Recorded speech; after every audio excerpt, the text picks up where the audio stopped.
سیدنا ابو سعید خدری رضی اللہ عنہ کہتے ہیں کہ رسول اللہ صلی اللہ علیہ وآلہ وسلم نے فرمایا، جب تم میں سے کوئی شخص نماز پڑھ رہا ہو تو کسی کو اپنے آگے سے نہ گزرنے دے اور اپنی طاقت کے مطابق اسے ہٹائے۔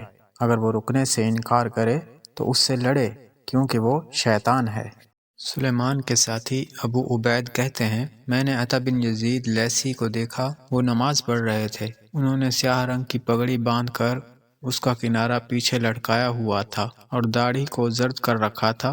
میں ان کے آگے سے گزرنے لگا لیکن انہوں نے مجھے روک دیا۔ پھر کہا، مجھے سیدنا ابو سعید رضی اللہ عنہ نے بیان کیا کہ رسول اللہ صلی اللہ علیہ وآلہ وسلم صبح کی نماز پڑھ رہے تھے، وہ بھی آپ صلی اللہ علیہ وآلہ وسلم کی اقتداء میں تھے۔ آپ نے قرات کی لیکن قرات آپ پر غلط ملت ہونے لگی۔ جب آپ صلی اللہ علیہ وآلہ وسلم نماز سے فارغ ہوئے تو فرمایا، کاش تم مجھے اور ابلیس کو دیکھتے۔ میں نے اپنا ہاتھ جھکایا اور اسے پکڑ لیا، پھر اس کا گلا گھونٹتا رہا حتیٰ کہ مجھے اس کے لعاب کی ٹھنڈک ان دونوں انگلیوں یعنی انگوٹھے اور اس کے ساتھ والی کے درمیان محسوس ہوئی، اور اگر میرے بھائی سلیمان علیہ السلام کی دعا نہ ہوتی تو وہ اس حال میں صبح کرتا کہ مسجد کے ستون کے ساتھ باندھا ہوا ہوتا اور مدینہ کے بچے اس کے ساتھ کھیل رہے ہوتے۔ اس لیے تم سے جو شخص یہ طاقت رکھتا ہے کہ اس کی نماز کے دوران کوئی اس کے اور قبلہ کے درمیان حائل نہ ہو تو ایسا ہی کرے۔